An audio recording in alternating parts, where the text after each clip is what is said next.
Hey everyone, welcome back to the channel.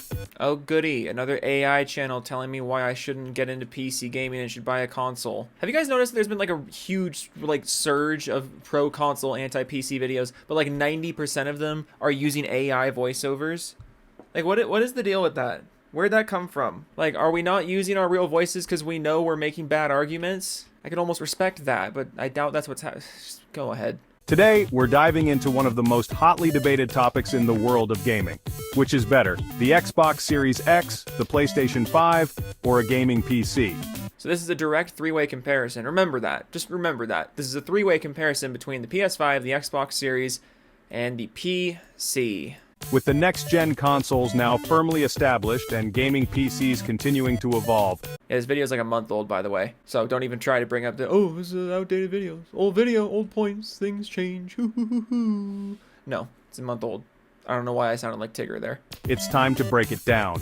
Whether you're a console gamer or a die-hard PC enthusiast, by the end of this video, you'll have a clearer idea of what's right for you. So the intention of this video is to convince people that one platform actually is better than the other, regardless of what platform you're already on. These are my favorite kind of video premises. I can't wait to hear what you have to say. So, let's jump in. First up, let's talk performance. Both the Xbox Series X and PS5 are built with cutting-edge hardware that brings the next generation of gaming to life. Oh yeah, no, totally.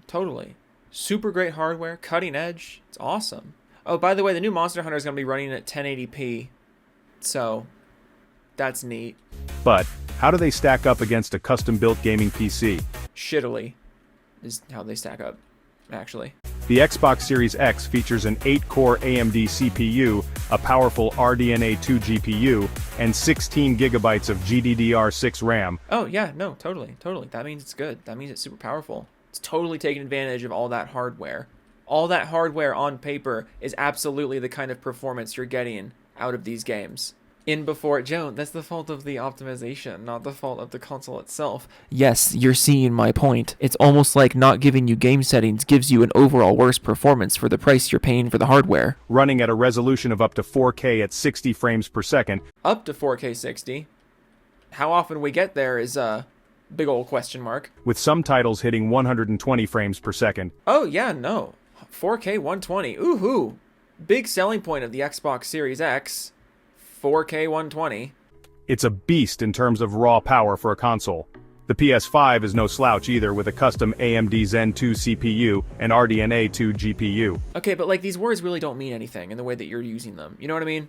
Like in the context of the way you're using those words mean fucking nothing. It also offers 16 gigabytes of GDDR6 RAM, and like the Series X, it supports 4K gaming at 60 frames per second with a potential for 120 frames per second. Potential. It has the potential for 120 frames per second. How often you're actually getting 120 frames per second really isn't up to you, which is, again, part of the problem. But where the PS5 shines is its ultra-fast SSD. It's not even close to being the fastest on the market. Which allows for near-instant load times and seamless world transitions, something that even the Series X can't quite match in all instances. But the PC can, right?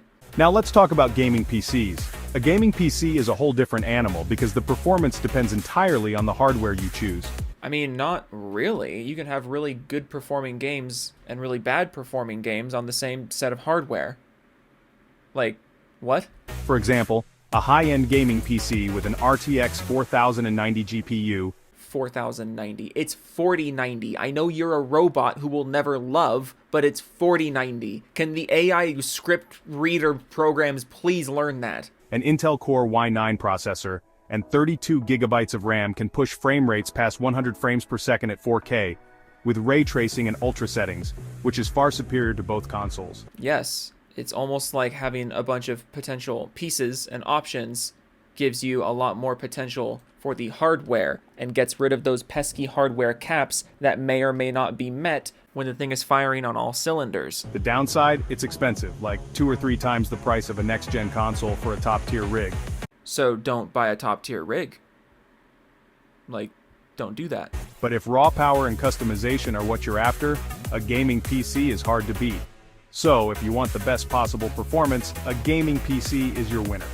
But for most people, both the Xbox Series X and PS5 offer plenty of power for 4K gaming and fast load times. If all you care about is 4K gaming for the least amount of money possible, and you don't actually care about the details, then yeah, console's probably great. You know what I mean? Like, all I want is to fucking have the resolution say 4K, and I don't care how we get there, and that's all I care about, then yes, get a console. If that describes you, get a console. But also, if that describes you, please find a new hobby.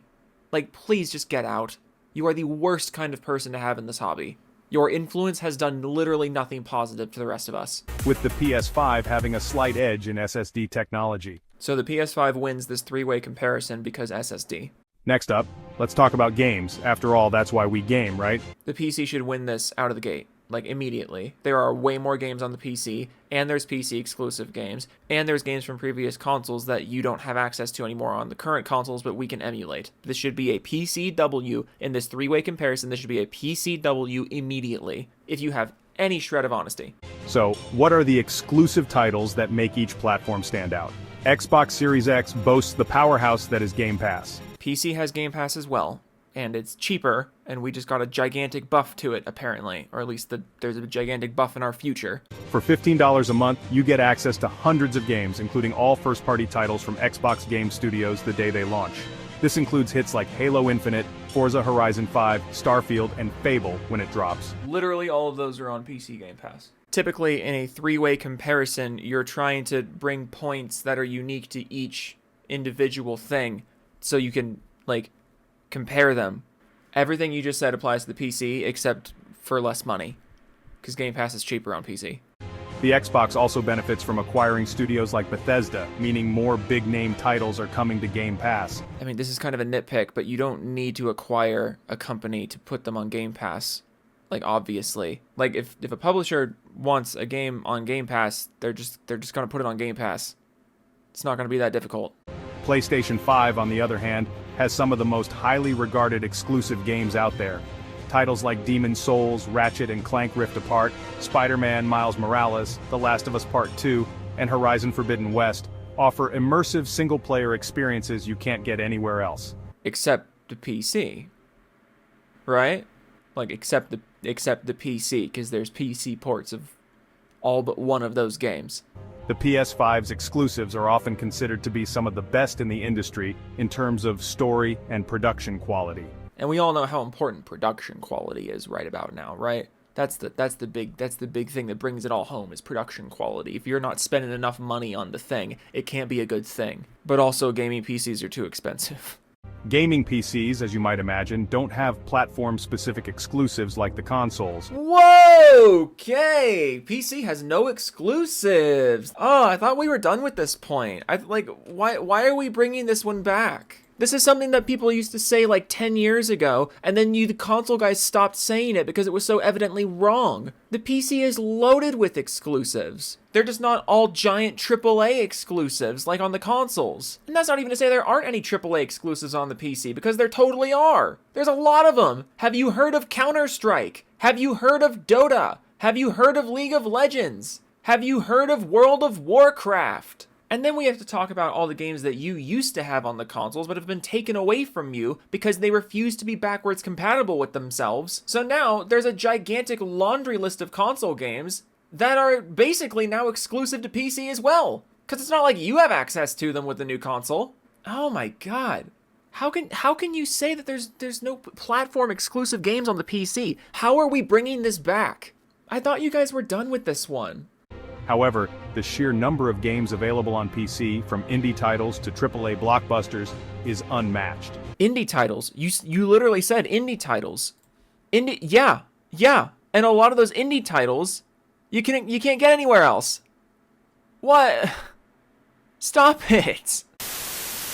Hi, hello, it's time for the Doofus Club shoutouts. I'm gonna shout out all the doofuses right now. All the doofuses are right now gonna get shouted out. You can be a doofus for 99 cents a month, but right now on December 22nd, all the doofuses are Biscuit101, Anurag G YouTube, Hero Culture, Tom from Spokane, OM Gaming, Pope Raphael the Rat King, Tariq Brown, Maxo550, Retsko1632, Elite, Bajovnik, Maganect, Thornskate, Ex Machina Gamma, Ono Alex Gooned on Me, Severin Evans, Mr. Spawning03, Nick Donegan, Megan, Why Trouble, Donnie Weston, and Dog65, Real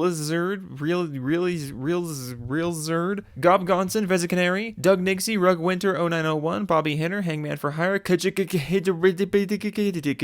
and Omega, Grimsy, Gavo P, Frost Crystal, Edge Knight 1789, Biogenesis, Elton the Noble, Jimmy Chops, That Guy Gaming, Floppy Pingus 97, Ian in Action, Michael Musial, Manga Key, Ghost Toad, The Scruffy Skull, Femtanga, DeJojo 6, Mio Bunny, Vasgro, Matt H, Omnistef 94, Blue Hook, Mr. Self-Destruct, Raptor Tim, Willie JJ. Check out Stumbletown on 3rd and 65th in Ballard, Tongueface.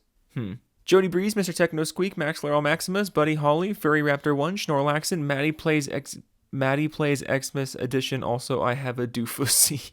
Diego Garcia, Make Advertisement, Dunkle's Omen, Wild Gamer 3001, Demetrius Papagiorno, Kibikins, I American Idiot, Wilma Dickfit, Will my penis fit inside you? Antwain Horton, Rebel Blood 80, Stefan Christensen, All Games Video, Small Soldiers was amazing, and Joe loves JTech. Oh my god. Darth Muffin, Binary Deviant, Raven Bloodrot, Henthai, Justin Mab, Ran Roy, Stoico, Bloodline, Extreme Wolf 7, Toonie Wayne, Joe Taku, Puddintain, Joey Scoops, Jidge, Totally Not Retro, Westa, Wannabe Hobo, Billet 310 Char, oh boy. Take a deep breath, this is really long and annoying, aka Geekstar. Veg, Rob C, Curtin Allen Spack, you gotta doof it like us, and oh my lord, thank you guys so much. Thank you guys so much for joining the Doofus Club. I'm gonna yell out all of your names every single time I make a video. I didn't yell them this time because I'm trying to be a little bit quiet right now. We got family in town for Christmas. But thank you guys so much for joining the Doofus Club.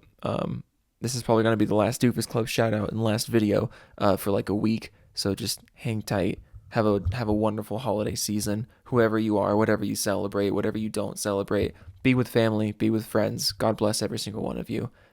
Back to the stupid video you were watching.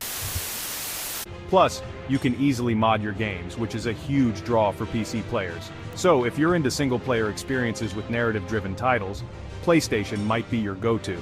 Even though, like, all of the single-player games on the PlayStation that people would say are worth playing, they're all on the PC, except the FromSoft ones, for some reason. But if you want access to a massive library and the value of Game Pass, then Xbox has a clear advantage. Except the PC has that too. PC literally has both of those things.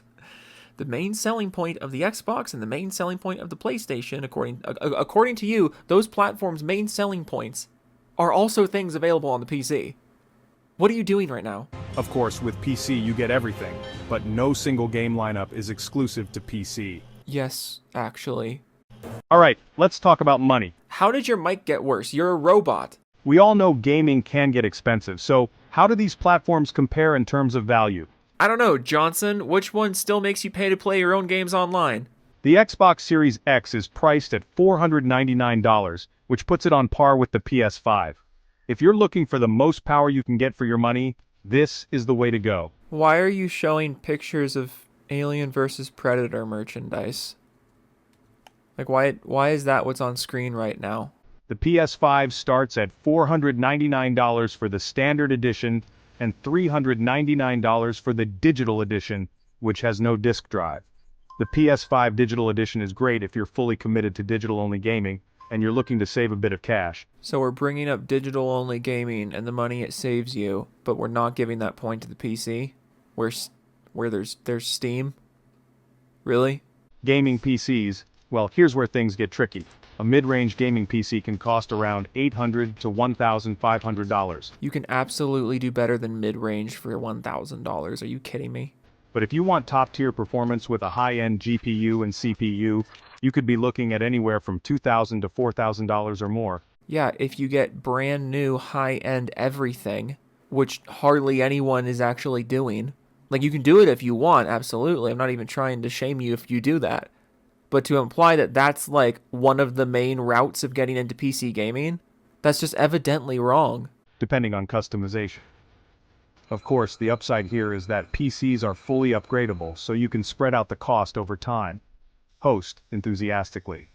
So, if budget is a concern, consoles are definitely the way to go. No, they're not, because consoles are more expensive than ever. They're more than half of the price of a very, very strong PC. And then everything else that happens after you buy the machine is more expensive. Games, more expensive. Subscription services, more expensive. Online play, you gotta pay for it. The money that you would save, you almost immediately lose on everything else that you have to pay for on the console. Like, how are we still doing this? How are we still doing this? I thought you guys were over this one. You're getting solid performance for a great price. But if you want flexibility, potential for upgrades, and the most power available, then a gaming PC might be worth the investment. You can spend however much or however little you want to get into PC gaming. You can even spend, what, $400 on a Steam Deck? You kidding me? $400? That's it? How are we doing this still? It makes no goddamn sense. It hasn't been true for so long. It's only gotten less true with the release of the PS5 Pro. Finally, let's talk about user experience. How do the systems actually feel to use day in and day out? Day in and day out, bro, go outside. The Xbox Series X has a smooth user interface, a strong ecosystem with backward compatibility for older Xbox games. That's a Genesis. That's a Sega Genesis you have on screen right now. And features like Quick Resume, which lets you jump between multiple games instantly. Quick Resume? Quick Resume. If you have an Xbox One or use a PC, the ecosystem is even better, with crossplay and cross-save support for many titles.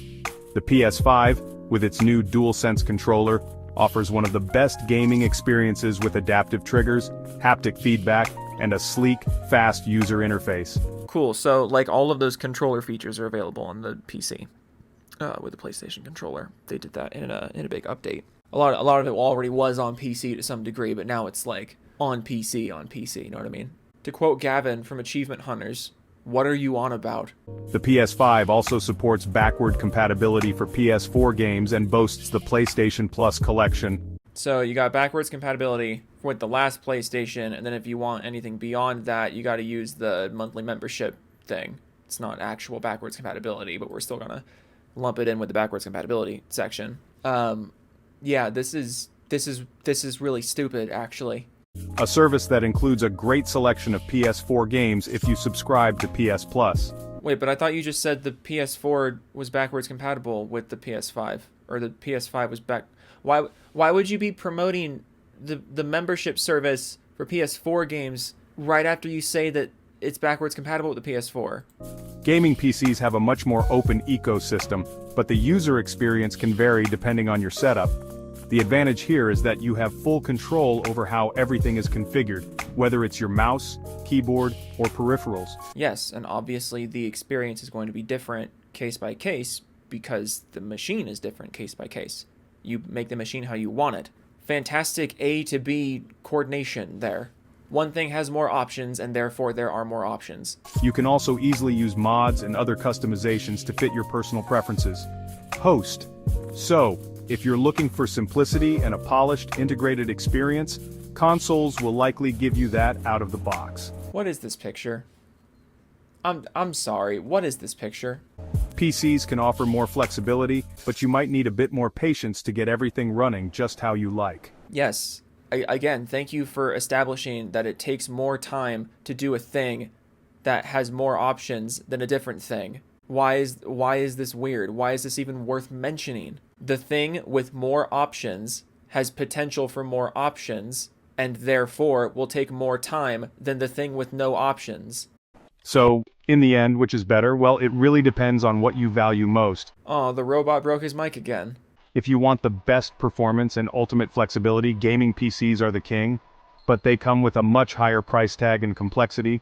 If you're looking for power at a great price and enjoy seamless integration with a great game library, Xbox Series X is tough to beat, especially with Game Pass. But the PC has that too, and the PC has a bigger game library. Why are you bringing up specific points and then directly contradicting the specific point's significance? But if you're a fan of story-driven exclusive titles and next-gen features like the DualSense controller, the PS5 might just be the way to go. Ultimately, it's about personal preference. No matter which you choose, you're in for an incredible gaming experience. After all that, every experience is equally incredible. All of them are incredible experiences. All three of them are incredible. Never mind the fact that the word incredible implies that some kind of, like, comparison being a very positive comparison to something else. That's literally what the word means. If they're all the same, then that's not the right word to use. You dumb, stupid fucking robot. What is this? I'm gonna start crying. Oh my goodness. I can't do this anymore. I just cannot do this anymore. Okay, toodles.